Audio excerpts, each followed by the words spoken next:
As the thoughtful observer peels back one layer after another, Puerto Rico's multi-layered reality reveals itself only gradually. It is not all surface, exotic, and picturesque, as the tourist ads suggest. The layers of this society are wrapped around the core that is the Puerto Rican people, a nation that coalesced hundreds of years ago, but which has always been ruled by foreign masters. Puerto Rico lives a multiple existence. It is Latin America with Miami Beach grafted on, the Caribbean with a Wall Street implant. This island has for almost a century been forced to grow beneath an artificial sun, that of the American dollar. Nowhere in the world is the influence of the United States greater. Here can be seen, magnified, and somehow more naked all the faces of that power.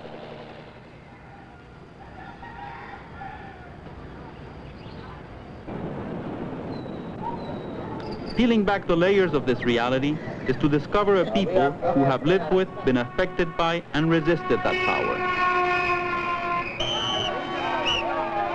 November 1980. It's election time, and Puerto Ricans spill out into the streets as they do every 4 years, in a unique combination of carnival, serious debate, and media hype. Behind this enthusiasm, there is a nagging feeling of second-class citizenship and powerlessness. U.S. citizens since 1917, they can only vote for their governor and legislature, while ultimate power resides in Washington. But it is difficult to find an apathetic Puerto Rican, and it is the issue of the island's political status, statehood, Commonwealth, or independence that Puerto Ricans feel most passionate about. This time, the issue was right on the table. Governor Carlos Romero Barceló of the New Progressive Party was seeking a mandate to put Puerto Rico on the road to becoming the 51st state. If re-elected, he would push for a referendum in 1981 and then petition Congress for statehood. To Romero and his followers, statehood would be the natural culmination of Puerto Rico's long association with the United States. If you're proud of your citizenship, if you're satisfied with it and what it stands for, then there's no other alternative but to be a state, because to be a state means to have the full political powers that your citizenship entitles you to. It gives you the right to participate in national elections, to have representation in Congress, and to have your senators in the Senate. And I don't think that anyone can say, I am proud to be an American citizen, but I don't want the right to vote in the nation that I am a citizen of.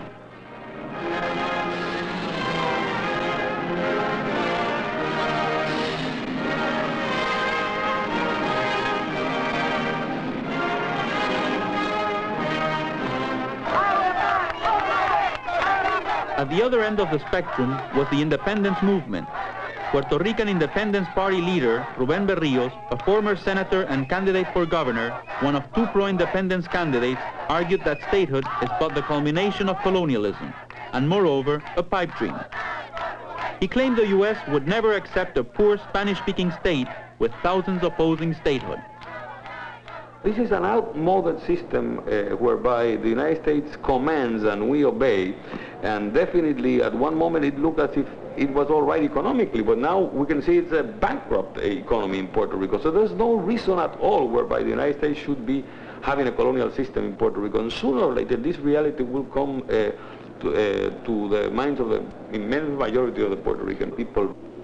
Independence is the solution whereby countries start to solve their real immediate problems, because independence means that one does what one thinks is best for oneself. Why should Puerto Rico be different? The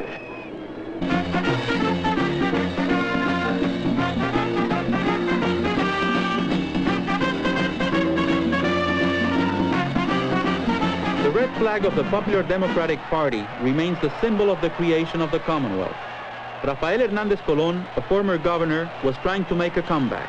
He anticipated a reaction against the Romero Barceló administration and held the biggest rally of the campaign, hoping to unite everyone opposed to statehood. Even the middle-of-the-road populares recognized the limitations of the current Commonwealth status and called for a change. What we propose is to develop a relationship with the United States where we would have broader autonomy, greater powers. We'd have a more powerful government here to deal with our problems, but we would continue linked to the United States, while at the same time we retain our culture, we retain our autonomy, and we can govern our own lives. That is, we can be Puerto Ricans.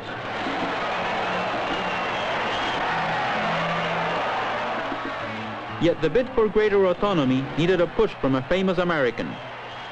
Compatriotas puertorriqueños, nuestro hermano, nuestro amigo, el senador Edward T. Kennedy.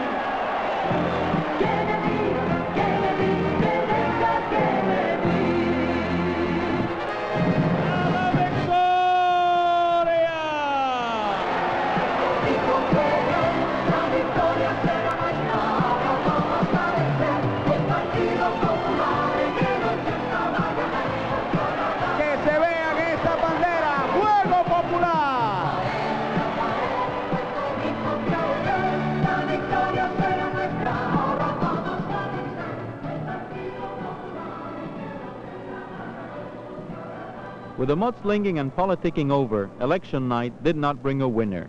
The Independentistas barely kept 5% of the vote, but between the Populares and the New Progressives, the race was so close that it took 6 weeks of a vote-by-vote recount to declare Governor Romero Barceló the winner by less than 1/5 of 1%. Romero admitted that he was denied the statehood mandate and promptly canceled the planned referendum. The result, Puerto Rico's political status remained unresolved and Puerto Ricans frustrated.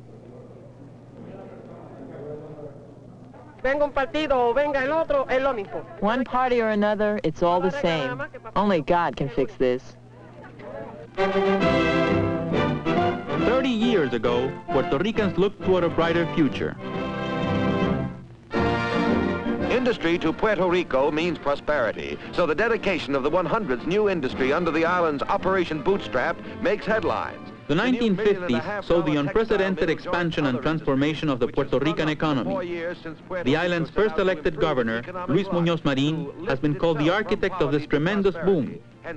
Incomes rose, and for the first time, Puerto Ricans had access to better health conditions and education. It's a miracle of modern progress, conceived by far-thinking island officials and nurtured by American capital attracted here by special credit terms and tax exemptions. It's meant new jobs and new wealth for Puerto Rico. Teodoro Moscoso was a key aide to Governor Muñoz Marín and one of Operation Bootstrap's principal planners. We had no industrial tradition. We have switched in a period of a quarter of a century from a purely pastoral agricultural economy into an industrial economy. And that has not been done in many places in the world. Then we compressed all of that in 25 years. While many found a better life, the transformation turned out to be something less than the touted miracle of modern progress. Industrialization brought the collapse of the island's agriculture as Puerto Rico went from self-sufficiency in food production to almost total dependency on the U.S. to feed itself. The new factories could not absorb the influx of unskilled job hunters, and fully 1/3 of the island's population left for the United States. The landscape was transformed. San Juan became a sprawling, congested metropolis. Crammed with cars, the consumer society had arrived. Pollution, advertising, and a new pace of life challenged the old ways, and Puerto Rico became the victim of a too rapid, dependent development.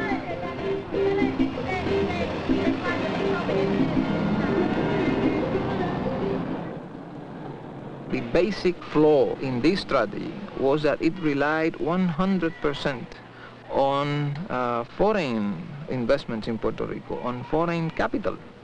Dr. Elias Gutierrez is a noted economist and professor at the University of Puerto Rico. The result, the inevitable result, was a structure which produced, not for this economy, but for the external sector. We had an island producing within an island which had nothing to do with our economy.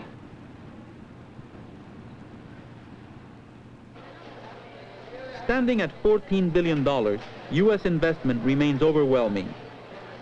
With a whopping 18% return on investment, more than $3 billion in profits are taken from Puerto Rico by American corporations every year. Concentrated in petrochemicals, pharmaceuticals, and electronics, these industries employ modern machinery and fewer Puerto Ricans.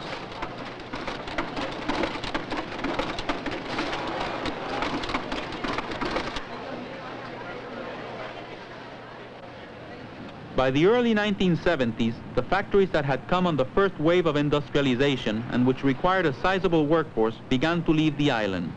Wages had risen, local tax exemptions had expired, and a recession hit the U.S. Often people went to work to find the factories closed. At a time when the population increased by 500,000, manufacturing jobs were disappearing at the rate of 10,000 a year. The miracle was turning into a crisis.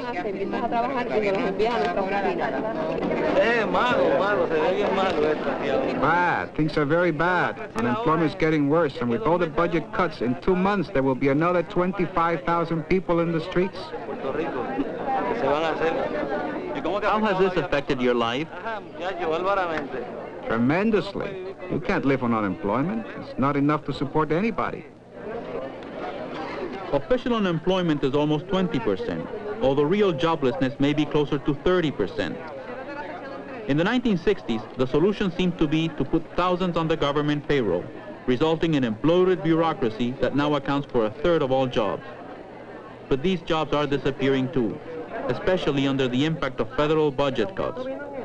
With no work at home, Puerto Ricans are again looking to the United States. This is very bad. There's nothing. There's no work at all. And what can you do? Me? Leave for the United States again. Where to? New Jersey. New Jersey? What are you going to be doing there?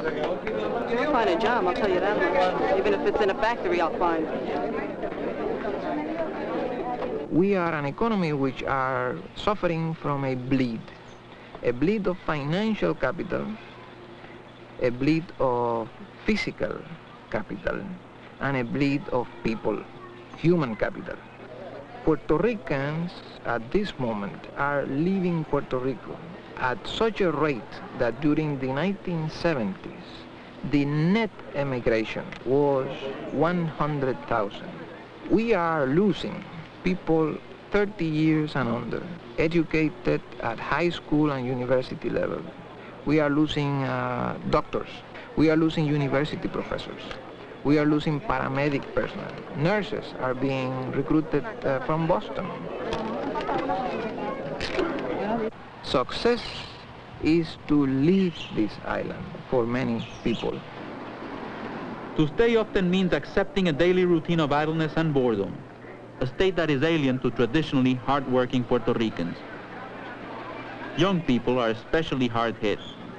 With nothing to do, life becomes a hustle, a dead-end street. Alcoholism, drug abuse, and crime have skyrocketed. ¿Quiénes de ustedes se quieren quedar aquí?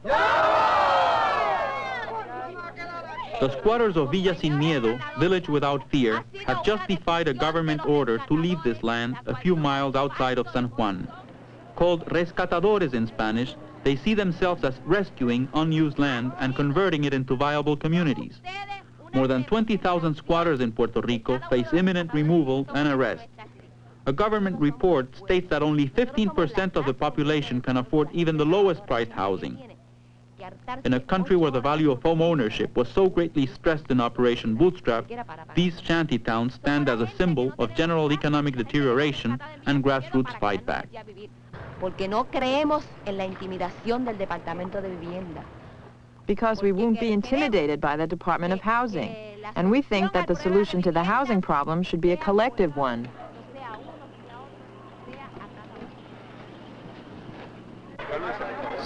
Excuse me, sir. What do you think of the economic situation in Puerto Rico? Very bad. Awful. Listen, with the rate hike in electricity, water, with food prices out of sight, where's it going to end? Take it from me. I'm retired. People with small salaries can afford maybe a can of soup, you know. But the rest, forget it. Scraps, scraps.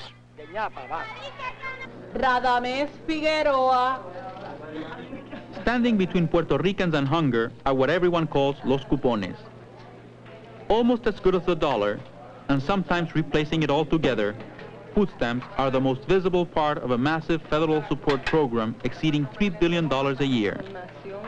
Today, fully 2/3 of the Puerto Rican populace receive food stamps, and the roll call is beginning to read like a telephone book. Since 1975, these subsidies are the lifesavers the feds have thrown the island's sinking economy. The financial bleed has come full circle. Every year, as $3 billion in federal aid comes in, $3 billion in profits go out. Waiting for your family's cupones is almost a national routine.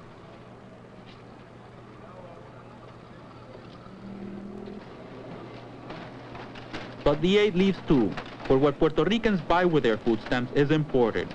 85% of all food comes from the U.S. at prices averaging 15% higher than the mainland. The food stamp program goes through Puerto Rico like a sieve, functioning as a virtual price support system for American agribusiness. The amounts of federal monies coming into Puerto Rico constitute today 1 out of every $3 that circulate in this economy. They are 30% of personal income, and they have generated such a dependence attitude on these people that budgetary considerations now presently being considered, or budgetary cuts presently being considered at the federal level, have caused literally panic in the island. The degree of dependency on federal handouts I never visualized. Quite frankly, one of the things that we dreamt about was a certain degree of autonomy. But to have 50–60% of the population depending on food stamps like we have today, we never visualized anything like that. We have gotten to the point that we don't know how to take care of ourselves. We're like kids who have been spoiled and never taught to face life. And this is something this country needs, to face up to things and to do things for ourselves. But this isn't what's happening here in Puerto Rico. Roberto Sánchez Vilella, a former governor of Puerto Rico, blames the U.S. for much of the present situation. United States, they have directed our economy over these last 81 years, and they have to assume the responsibility for that. They used Puerto Rico as a sugar plantation for low wages and exploitation of our population for many years. They have used Puerto Rico as a military base for many years. So I think the United States cannot evade the responsibility in Puerto Rico.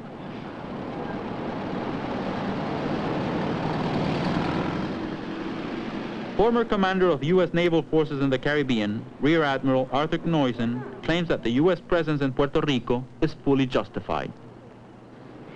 They receive tremendous benefit from the United States. I mean, tremendous. And without this, without their Navy here, if you don't think there's some countries that are very interested in toppling Puerto Rico, you're crazy.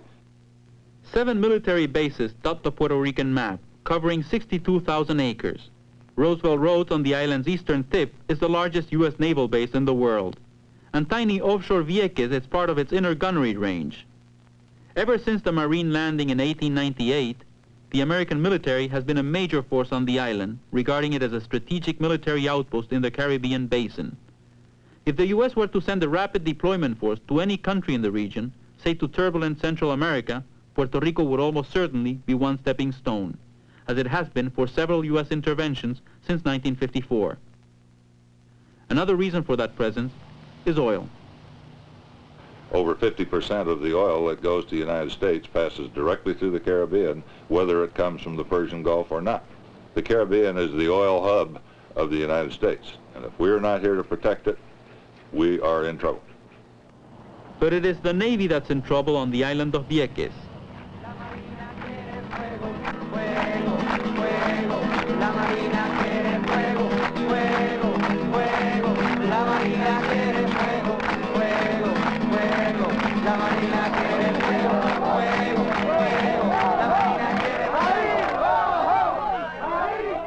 For the last 3 years, demonstrations have called for them to leave Vieques. Occupied and used for bombing practice since World War II, it has become a focus for resentment toward the military and the U.S. presence as a whole. Its population, forced into a narrow strip of land in the middle of the island, is endangered by the constant bombardment from air, sea, and land. Local fishermen point to the damage that has been done to their livelihoods and to the area's delicate ecological balance. To stop the Navy's maneuvers, they have sailed their small boats into target zones, been arrested and jailed. I'm a fisherman, 68 years old. And this is what I'm fighting for. And if I die fighting for what's mine.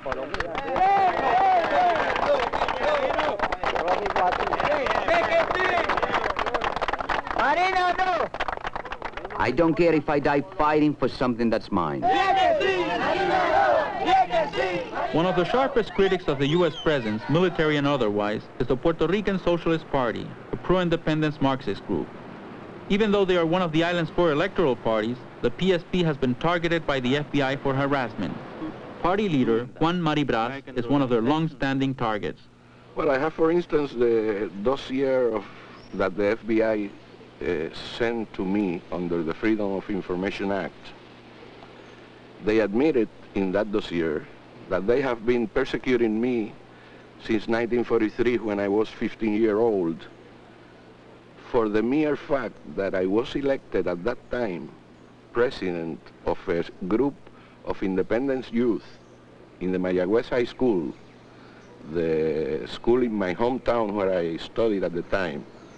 From that time until now, throughout all those years, they have been intervening my life completely. And I am only one. That is the case of hundreds and thousands and tens of thousands of people that have been subjected to the same activities of repression throughout the years. En una de estas páginas se indica, por ejemplo, the island's independentistas, though still far from electoral dominance, are a force to contend with at home and increasingly abroad. Every year since 1972, the United Nations Decolonization Committee has declared Puerto Rico a colony. And in 1981, the committee voted to place the issue on the agenda of the General Assembly, a deep embarrassment for the United States. Es decir, los puertorriqueños todos. Every last Puerto Rican is telling you this, some out loud like myself, others in whispers like the colonialists, that Puerto Rico is a colony. Una colonia. And I believe that Puerto Rico is clearly a colony of the United States government. Also at the UN was Congressman Ronald Dellums of California, sponsor of a bill in Congress to decolonize Puerto Rico. In its own self-determination. First, I believe that the Puerto Rican people should have the right to decide what their status shall be. However, I believe that a colonized people cannot engage in all of the alternatives because they will address those alternatives with the mentality of a colonized people. Only a free people can choose and engage in self-determination. Once we in Puerto Rico have full governmental powers, then we would decide freely, and I emphasize the word freely, decide what kind of an association we want to have with the United States, whether it be in the form of a state, whether it be in the form of free association, or whether we want to go our own way and be independent. My emphasis there is freedom to decide. I believe that statehood for Puerto Rico means the perpetuation and the culmination of what is going on now. I think statehood will mean, in fact, that Puerto Rico will become like an urban ghetto of the United States eventually. Independence is, at this moment, simply unviable from the political point of view. The Puerto Rican people are afraid of independence. The present status is inoperable.